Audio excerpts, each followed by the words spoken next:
27th, and it's going to be the last program of the year 1987 that we'll be recording. And what I wanted to do on this program, which we think will probably be an hour program, is do something a little bit different than what we've done in the past. And that is to maybe reflect on some of the activities of the past year, do a little bit of traveling about the city and see what's going on, talk a little bit about what we expect to see happening in the future. And with me today is my special guest. This is Levi Sanders, who is my son, who is just spending the Christmas holidays back from college in Springfield, Massachusetts.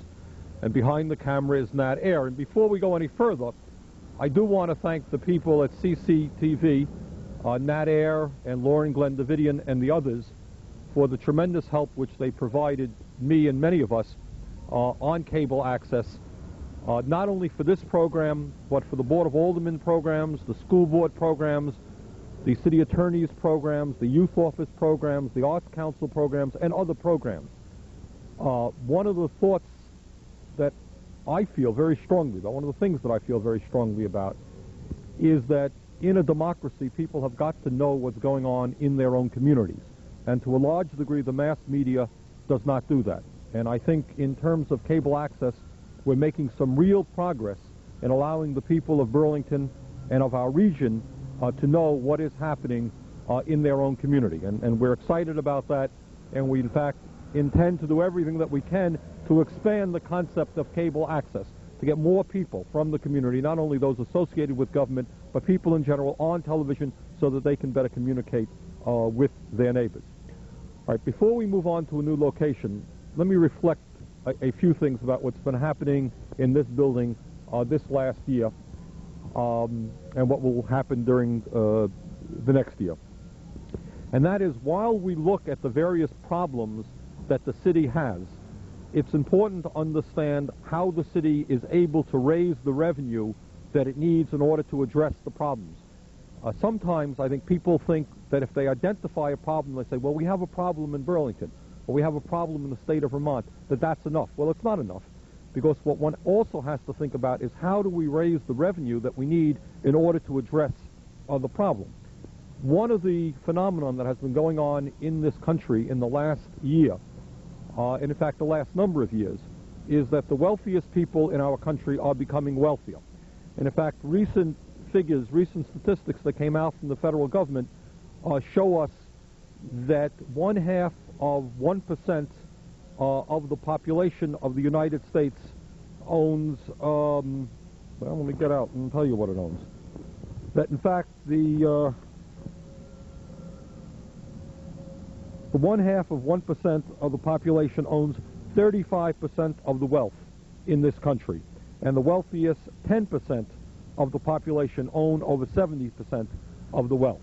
And the gap between the richest people and the poorer people are growing. It's growing. It's getting worse. And what that means to me is that as I look at the social problems facing our society, and I say, okay, how do we get the money to address those problems? From what part of society should we ask people to pay taxes to address the problems? It seems clear to me that we've got to ask those people who can best afford to pay to contribute to solving the problems rather than going to working people and poor people. To a large degree, the tax system in this country is extremely unfair, and that it asks working people and elderly people and poor people to pay too much, while large corporations and wealthy people do not pay their fair share. So when we have debates up here on the Board of Aldermen, one of the issues that there's always right out there in the fore is how do you raise the money? And one of the reasons we have had a lot of controversy over the last 6 to 7 years since I've been mayor is that I have attempted to raise taxes in other than the property tax, in more progressive ways. The property tax is a regressive form of taxation. And to a large degree here in Vermont, all of the cities and towns are dependent upon the property tax. There's now a major battle taking place throughout the state in order to have the cities and towns break their dependency on the property tax. In the last 4 or 5 years, we have made some success here in Burlington, and we'll talk about that as we travel around the city. When the streets are now dug up, it is not the property taxpayers who have to repair them, but in fact the utilities who do the digging. We're now beginning to get a little bit of money from UVM, not enough money. We have a gross receipts tax, which means that when visitors come and eat in our restaurants or stay in the hotel, they are now contributing toward the tax base of the city, to helping us provide the services that they need. And we also have a classification system of taxation which is asking industrial and commercial property to be paying at a higher assessment than just residential property.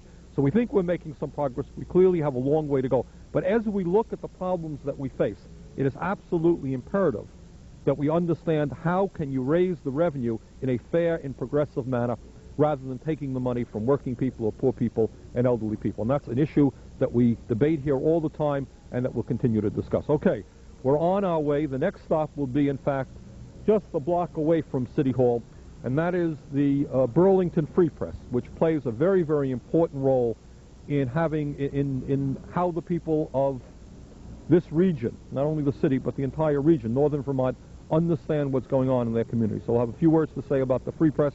We're on our way. Thank you.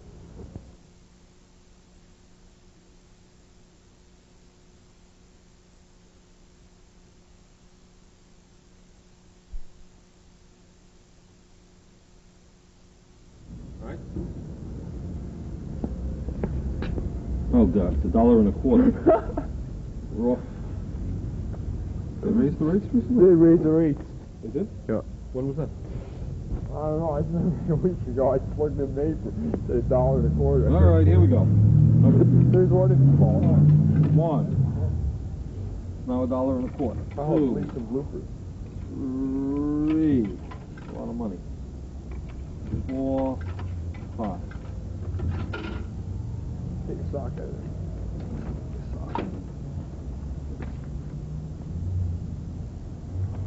How you start? Okay, we're standing in front of the Burlington Free Press building. And when we talk about Burlington and when we talk about the state of Vermont, you have to talk about institutions like the Burlington Free Press because they play an extremely important role. And when you're a politician, as I am, or when you're in public life, you're very sensitive to that role because to a large degree, how people perceive what's happening and what they feel is important is very much influenced by the Burlington Free Press. And an issue that is being examined increasingly around this country is the very, very serious issue of how the media is covering public life, whether the media is responsive to the people who buy the publications or who watch the television, or rather the people who own the institutions, such as the Gannett company, which owns the Free Press as well as 92 other dailies in USA Today. And that issue is true, of course, not only for newspapers and magazines, it's true for television increasingly. And in fact, as we stand here in front of the Free Press today, I think one of the issues that we will be examining, perhaps through a task force, I'm not sure yet, during the course of the year, is the role of the media in American society. And the real strong concern that we have that the media is becoming increasingly gobbled up by multinational corporations, so that there are some media experts who estimate that within the next 5 or 6 years you're going to have maybe a half a dozen gigantic communications corporations that will basically determine what we watch on television, hear on the radio, read in books, see on television, and so forth. Very, very important issue. The Free Press, the role of a daily newspaper in a community is, as I indicated earlier, they will determine what is the important news. If they decide to run stories and concentrate on an issue, by and large, it becomes the issue that the community is going to be talking about. And I think what we have to look at and analyze is how good a job does the Free Press do? Well, I think in some sense it does a reasonably good job. It is certainly infinitely better than some of the tabloid publications that exist around this country, papers that are sensationalist, that are concentrating on murders and rapes and fires and violence. The Free Press doesn't emphasize that, and that's good. I have been impressed, I think, by some of the editorial changes that have taken place in the last year. I think the new publisher, Donna Donovan, some of the new people on their editorial staff are doing a better job in giving a more balanced editorial reporting than I think was formerly the case. I have some concerns about what I perceive to be changes in the format in the paper, in that it is beginning to emulate, it seems to me, a little bit of what USA Today is, which is the national Gannett publication, which essentially gives you more color pictures, perhaps shorter stories, easier to understand stories. And I happen to think that if we're living in a democracy in a very complex world, sometimes the stories are not all that easy, and they're going to be long, they're going to be complicated, and that's what a newspaper is going to have to get out if people are going to understand what's happening. Does the Free Press report all the news? What is the relationship, in fact, between the advertisers? When you look at a newspaper like the Free Press and you analyze the content, what you find is that much of the content, of course, has nothing to do with news, but it is advertising. It is commercials. It takes advertising from the business community. Does that have any impact on the news reporting? I think the answer is obvious that it does. There are some stories that the Free Press will not be enthusiastic about covering. And that's the case with all media, which is owned by wealthy institutions. But once again, I think during the course of this year, we will be examining the role of media, not just the newspaper, but television, in our community, and perhaps have some suggestions as to how they can be more responsive to the people so that we can, in fact, get a better understanding of what's really happening in our local society. Okay. Okay, as I think observers can note, we are now on the Church Street Marketplace in the heart of downtown Burlington. And as mayor of the city and as an elected official, obviously, one of the issues that we deal with all the time, we have in the past and will during the next year, of course, is the vitality of our downtown and, in fact, the whole economic condition of our community. Fortunately, during the last few years, Burlington and, in fact, the entire region has been doing relatively well economically. In fact, Burlington's unemployment rate for the last many, many months has been one of the lowest in the country, and I think we hover between 2 and 3%, and that's good. We have created many, many thousands of new jobs in the city in the last 5 years. I think a walk and a look at downtown Burlington, this is a Sunday, would show that the business climate here is well. Pine Street is doing very well. The Old North End and North Street is doing well. And that's important. We have a very active economic development office, one of whose functions is to stimulate economic development. And when we talk about economic development and the vitality of downtowns, in fact, look at the state. One of the issues clearly that we're going to be dealing with in the next few months is the whole question of Pyramid Mall. And to me, the issue is important not from a competitive point of view between Williston and Burlington. That is not the issue. The issue that the state of Vermont is going to have to deal with is from an environmental point of view, whether we want major malls popping up throughout the state of Vermont, which will bring traffic, air pollution, possibly water pollution, and will have negative impacts, not just on Burlington, but other major downtowns. I see it as perhaps the most important environmental issue that the state is going to have to deal with. And it's interesting that it comes about right in the midst of this whole discussion of growth. And that's also an issue that we're going to have to deal with internally here in Burlington. Because on one hand, while we want to make sure that we maintain our economic vitality, on the other hand, we want to be absolutely certain that we maintain the beauty and the quality of life in the city that the people enjoy. We're not going to tear down the entire city, and we're not going to tear down housing, and we're not going to build parking lots all over the place because it's simply good for business. What we have to do is, on one hand, maintain a strong economic vitality, and on the other hand, maintain a city that people love and are happy to live in. And that's a tough balance. And sometimes, you know, there's a lot of debate as to whether we go too far this way, too far that way. A few years ago, people remember that there were full-page ads being run in the newspaper that we are driving business out of the city of Burlington, full-page ads.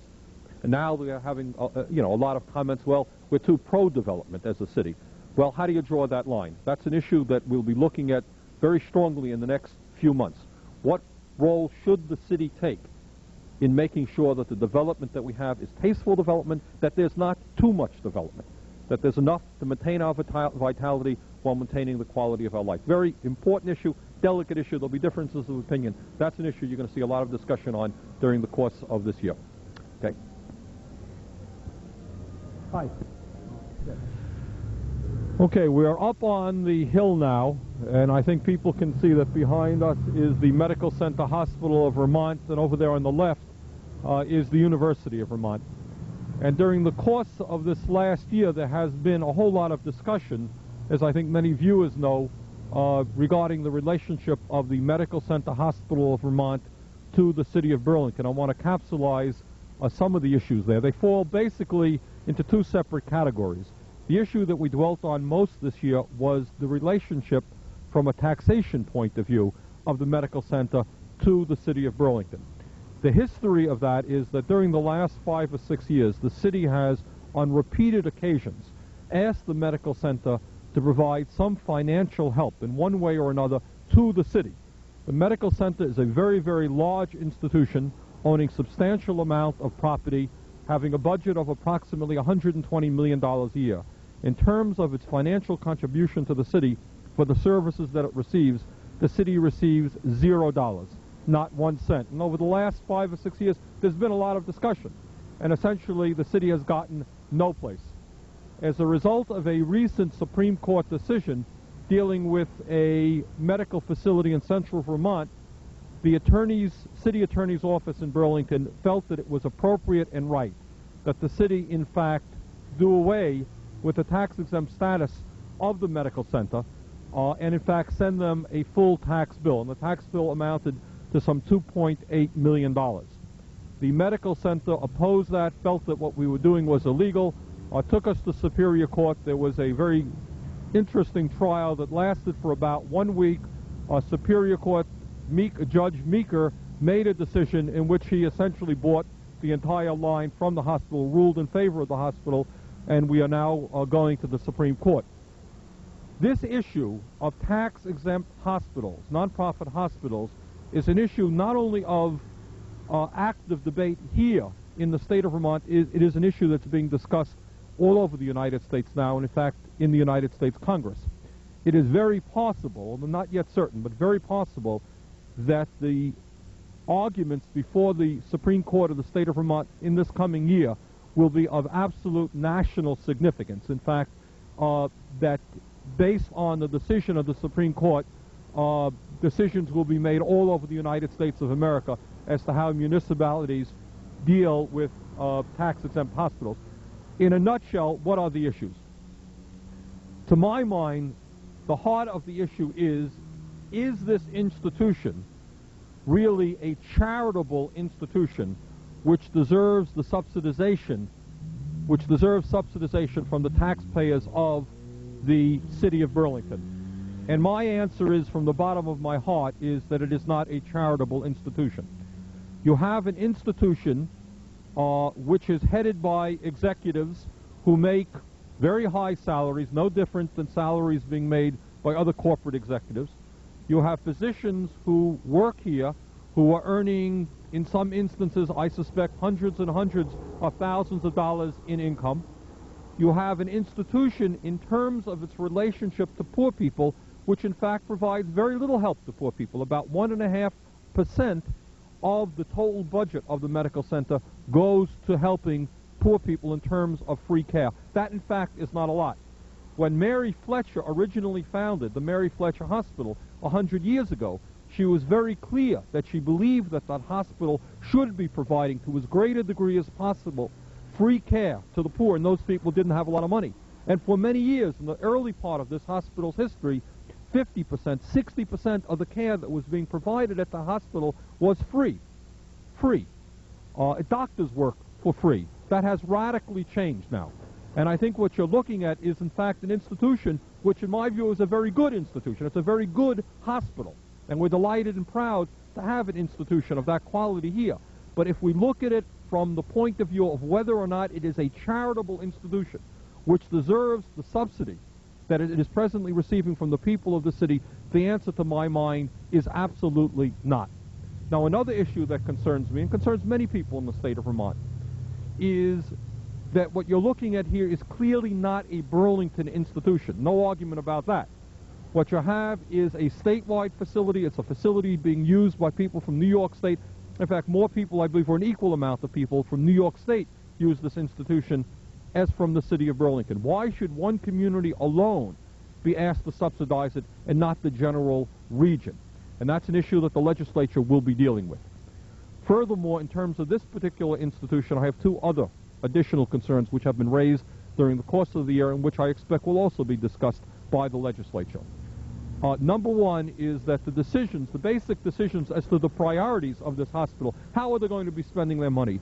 Should more of their money go to the Visiting Nurses Association, which is now affiliated with the medical center, or should more of the money go into other types of programs? Who makes those decisions in terms of expenditures? Well, the Board of Trustees makes those decisions. Well, then the next obvious question is, who are the Board of Trustees? Well, the Board of Trustees are basically some of the wealthiest and most powerful people in our community. Do they necessarily reflect the interest of elderly people, working people, poor people who are having an increasingly difficult time paying their health care bills? The answer is, I don't think so. What you have now is a self-perpetuating body where they keep appointing people of their own like. And I think that that's a real problem. There will be a bill in the legislature which will ask that the governor of the state of Vermont sit on that Board of Trustees, and I think that that's appropriate, that we have representation from senior citizen groups, that we have representation from the host community. And I think that's a concept that should go on all over the state of Vermont. It is not enough for just a small group of people to be sitting on the Board of Trustees making those decisions. Second of all, right now, if you, a member of the public, wanted to sit in on a Board of Trustees meeting and hear what the discussion was about, and maybe add your 2 cents as to what you thought the priorities are of this hospital. And the reason that that issue is important is that most of the money that we spend in terms of health care, and we're conscious of the cost of health care because it's zooming upward, most of the money is spent at hospitals. This is the largest hospital in the state of Vermont. Approximately 40% of the revenue spent in health care in the state of Vermont is spent right here. They make decisions which affect us all. It seems to me clearly that their board meetings have got to be open to the public. Right now, they are not. They can shut the door. The media can't come in. The newspapers, television can't come in. The general public can't come in. There will be a bill in the legislature now authorizing that any tax-exempt hospital now have an open-door policy where people can observe the discussions that are taking place. So the whole issue of taxation and how the hospital is being run is very, very important. It's been an issue of significant debate and discussion this last year, will be next year as the case goes to the Supreme Court. The other issue, of course, relevant to this hospital and to all the hospitals and all the physicians in the state of Vermont is the whole issue of affordable health care. In my view, the whole issue of health care in America is perhaps the single most important domestic issue that we've got to deal with. We have a crisis situation. We are one of 2 nations in the industrialized world that does not have a national health care system, which says to all of its people that because you're an American or because you're a citizen of this country, you are entitled to quality health care because you're a citizen. To a large degree in our country, health care is still being run as a business. If you got the money, you're going to have the best health care perhaps available in the world. If you don't have the money, if you're one of the 15% of the population now that cannot afford any health care insurance whatsoever, you're up the creek. Because if you get sick and you end up there, you're going to be paying off that bill for years and years and years to come. And if you're one of the many people who do have health insurance, you have Blue Cross Blue Shield, you're noticing that the cost of your health insurance is zooming upward. Ultimately, in the next couple of years, there is going to be a debate in this country as to whether health care is a right of all of its people because of citizenship, or whether in fact it's a privilege that it can primarily be enjoyed by the wealthiest people. That will be an enormous debate.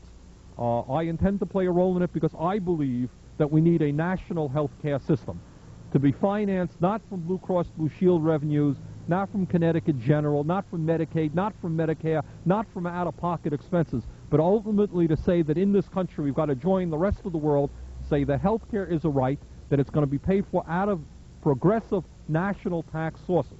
We're a wealthy country.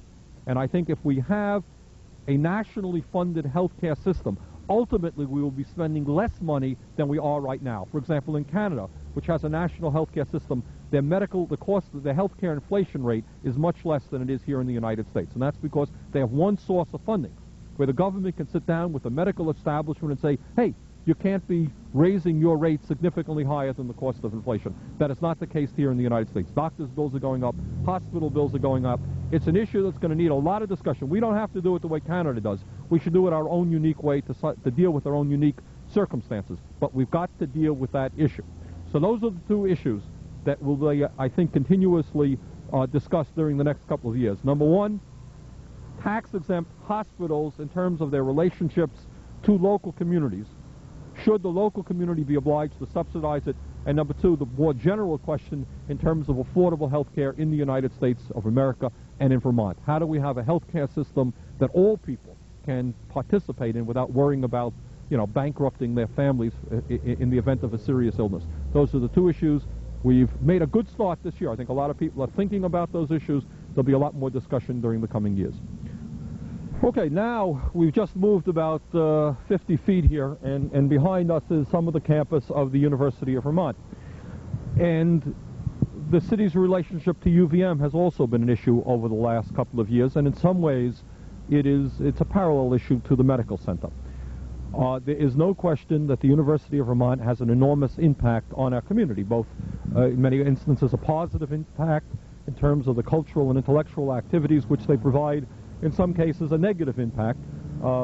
Most noteworthy the fact that the city is obliged to provide many, many hundreds of thousands of dollars of services to the university in terms of police protection, fire protection, and other city services. And like the Medical Center Hospital of Vermont, there is no real payment to the city. Last year we did negotiate with UVM some payment, which will be approximately $50,000, I believe, this year for fire fees. It's a start. Clearly we have a long way to go.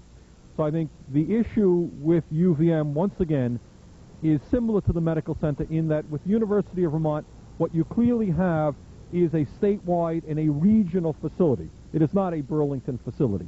Should the people of Burlington be obliged to subsidize the University of Vermont, or is that a responsibility for all of the people in the region, all of the people in the state? It is not a Burlington college. That's the first issue.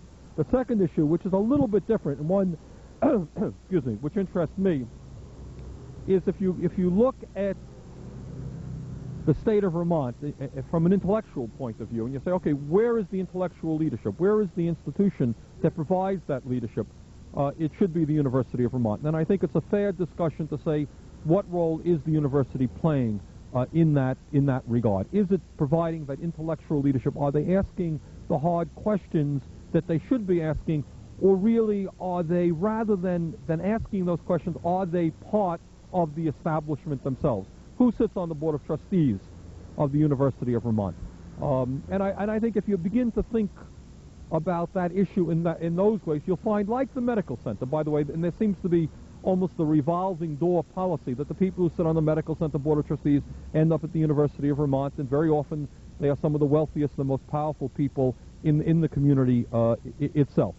And I think at a time when tuition is going up, at a time when the people of the state of Vermont put approximately $25 million a year into the university, I think it's timely to examine what we're getting out of that investment, what role the University of Vermont Medical School plays in terms of our state. So I think that's an ongoing discussion, and those are the two separate issues there. Number one, from a financial and tax point of view, the relationship of UVM to the city. Should the city of Burlington alone be subsidizing that institution through tax-exempt policy forced on us by the state?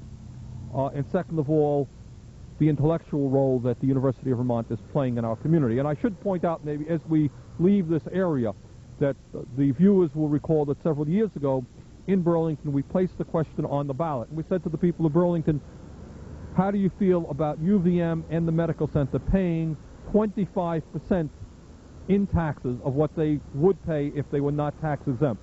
The people of Burlington voted 60-40 for that policy, but the state legislature refused to allow us to carry it out. Okay, I think you know where we are right now. We're on downtown Burlington's waterfront. We're in fact at the foot of College Street right now. And during the last several years and during the next several years, there's going to be a lot of discussion and a lot of activity taking place down here. The city's goal is to create a waterfront that can be enjoyed by all of its people. We think we have made some real progress during the last year. Let me just briefly summarize some of the activities that have taken place. For a start, the entire waterfront area, after a lot of debate over the last several years, was finally rezoned, and rezoned in such a way that I think it will protect the interest of the people of the city of Burlington indefinitely. Essentially, we are trying to make sure that there will be no development down here which will basically not allow all of our people to enjoy the waterfront. And that was a major landmark. In the southern part of the city, we have acquired for Mobile Oil Beach some 7 acres of beachfront. They were very generous and gave it to us as a gift. Those of you who have been to Perkins Pier lately will note that several oil tanks are down there, and the park space has been significantly expanded. We have new playground facilities there, and that's looking better than it's ever looked before. We've got significant new beachfront property in front of Northgate on the northern end of the city as a result of a swap with North Shore developers. And where I'm standing right now, which is at the foot of College Street, next year, by next year, you're going to see a very different area. Right here, out there in front of us there, we're going to be having the community boathouse. And as I think many viewers will recall, last March, the people of Burlington voted overwhelmingly for a $2.8 million bond issue, which enabled us to make significant improvements to Burlington's waterfront. For a start, it enabled us to do work to complete the bicycle path, and that, in fact, will be done by next summer, so that we will have a bicycle path running from the mouth of the Winooski all the way to South Burlington, and that's something we're proud of. A lot of people are enjoying that. And also, we're going to be able to build the community boathouse that I think many of us are very anxious to see. And that's going to be located right here at the foot of College Street. That is going to be built on a barge. So, in fact, at some point in the future, if we want to move it, we can move it to another location. The barge was purchased in Galveston, Texas. We came here about a month ago. In fact, this week, the Board of Finance will be looking at 5 or 6 different designs for the boathouse, which will be built right on top of that barge. They'll be making a selection, I believe, this coming Monday. Work will begin immediately after that, and we hope and expect that that community boathouse will be ready for public use in the summertime. The goal of all of this activity, obviously, is to change the situation which we have here right now. We have much of the year. We have an extraordinary resource down here in Burlington's waterfront. Look across the lake, you see sunsets here that are spectacular. We have the potential to do something extraordinary. We haven't yet done it. We are making progress. More and more people are coming down to the bicycle path, coming down and using the bicycle path along the waterfront, using Perkins Pier. So we're making real progress, and I think the community boathouse will be a significant step forward. While we're on the waterfront, obviously, while we're down here, it's necessary to talk about the pollution of the lake and the work that we're doing on that. To people who have lived in Burlington or lived in this region for any length of time, they know that there has been a problem here which has existed for decades, and that is that when we have heavy rainfalls, when we have real downpours, our wastewater plants are unable to deal with the problem, and what we have is a combined sewer overflow problem in which the stormwater mixes with our sanitary waste, and it goes directly, with no treatment whatsoever, right into the lake. And last summer, as many people will recall, it was necessary for health reasons to close down our city beaches on a number of occasions. We have spent a considerable amount of time and energy negotiating with the state of Vermont to work out a financial arrangement by which once and for all this problem will be dealt with. What we have come up with is a $52 million plan, which in fact makes it the single largest, single most expensive and significant environmental protection program in the history of the state of Vermont. We are, as the legislature convenes in the next couple of weeks, we will be working as hard as we can to make certain that we have that the legislature approves this program. We see it as enormously significant, not just to Burlington, but to everybody who enjoys the lake. And my hope is that it will be passed. We have already lined up next year approximately $10 million worth of work in the old North End and the new North End in terms of sewer separation, and the rest of the work will proceed as quickly as we can, and we would hope that within 3 or 4 years, basically the problem of the lake pollution will be over with once and for all, and that's something that we'll all be very proud of. So I think in terms of the issues that are facing the state, that's probably the most important, and it affects, obviously, how we enjoy this lake. So to conclude the issue down here, we are making progress. Next year, at this particular location, you'll see this area very, very different, and we hope that next summer we'll be having hundreds, if not thousands, of people coming down, renting inexpensive rowboats and canoes and paddle boats, sailboats right down here. There is no place right now. If you're a family and you want to spend a Saturday or Sunday down on the waterfront, there is no place down here that you can rent boats inexpensively, and that will be the purpose. Also, during the wintertime, as people perhaps do cross-country skiing along the bicycle path, this will be a place that people will be able to get some hot chocolate, warm up, and we look forward to that. So we think that in the last year, we have made some significant progress. Next year, I think you'll see some tangible results in terms of the completion of the bicycle path and the construction of the community boathouse. We are now standing in front of the way station here in Burlington, which is an emergency shelter, which on any given night might have 30 or 40 residents staying here, people who basically cannot afford permanent housing. And standing here brings two things to mind. Number one, of course, the housing crisis which exists throughout the country, throughout our state and in our own city in terms of affordable housing. And what is going on is that we are seeing all over America expensive housing being built because there are certain people who have enough money to buy expensive housing, and yet we're not seeing affordable housing being built. The immediate reason, the most significant reason as to why we have approximately 3 million homeless people in the United States right now and shelters like this all over the country is essentially the Reagan administration, which has cut back on federal aid to housing, to low-income housing, by about 60 or 70%. And the simple fact is that you need a subsidization to build low-income housing and affordable housing. You can't go through the market economy and build that because it will simply be too expensive and people aren't going to have the income to pay for it. Under the Reagan administration, we've seen the cuts, and the immediate results are that 3 million people are now sleeping out on the streets. And the second issue, well, in terms of housing, we have a very serious housing problem here in Burlington and throughout the county, again, in terms of affordable housing. I am proud of what we have attempted to do here in Burlington, not only doing our best in putting significant sums of money into emergency housing, but have tried very hard, and with good success, in getting the limited amounts of federal grants that are available. We have secured not one, but 2 housing development grants. One of them has gone to build the South Meadows project. Another one will go into building, I believe, 80 units of affordable housing off Riverside Avenue. We've also received a federal grant which will significantly upgrade the low-income housing projects, Franklin Square and Riverside, that we have in the city of Burlington. Also, we have created what we think is almost a unique program nationally, being the Burlington Community Land Trust program, by which we will be able to maintain dozens and dozens, eventually, of housing units at affordable levels. Housing, essentially, that will be taken off of the speculative market and kept affordable to working families and low-income families. I think we are attempting to do our best. We have passed some good tenant legislation protecting tenants in Burlington. We've got a long way to go.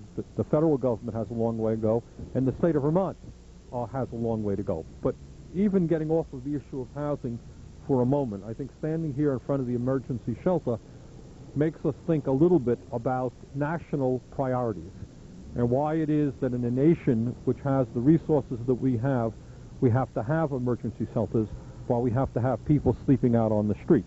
At a time, in fact, during the last year when the number of billionaires has doubled. Okay, so when we think about emergency shelters and we think about sleeping out on the street, we should also remember that the wealthiest people in this country are becoming richer, that we have doubled the number of billionaires which exist during the last year. Something is quite wrong about the sense of priorities in this country, about whether or not we're really creating 2 nations, one for the very rich and one for the very poor, or whether we're going to get our act together and try to create a society and a nation in which every man and every woman and every child has the right to live decently. And we're not doing that right now. As we conclude the show, I think there's perhaps the last thought that I have is that in some ways I think we are making progress as a nation. And I think last month, in seeing the Soviet Union and the United States beginning to come together to sit down and talk as rational institutions, rational dialogue, in trying to do something about doing away with the $1 trillion a year, which this world is presently spending on weaponry, on ways to kill each other through nuclear weapons or chemical warfare. And the superpowers are at least now beginning to sit down, beginning to get rid of some of the nuclear weapons in Europe. That is a major step forward. And I think as the year comes to a close, maybe that's the point that we can look back on the last year with perhaps the most joy and the most gratitude, is that maybe, just maybe, a world which seemed to be heading toward nuclear destruction, toward more and more expenditures for weapons of destruction, is now beginning to gain an element of sanity, and understanding that we can do a lot better. We have a lot better ways to spend money in this country, okay? As we stand here in front of an emergency shelter for homeless people, we can do a lot better with our money than spending more of it on nuclear weaponry and chemical warfare, and of course so can the Soviet Union, whose economy is also in horrendous condition. The year is coming to a close. I think it's been a good year for Burlington. It's certainly been an exciting year. A lot of things on the agenda for next year. We'll be looking at the issue of daycare, affirmative action for women in city employment, a dozen other important issues. My hope is that more and more people will participate in local government. We need as much help as we can get. We need the diversity of ideas that are out there. So let me simply conclude this program, and this is the last program of the year 1987, by wishing all of our viewers a very happy holiday season and a very happy new year to come. And we look forward to being with you on many occasions next year. Thank you.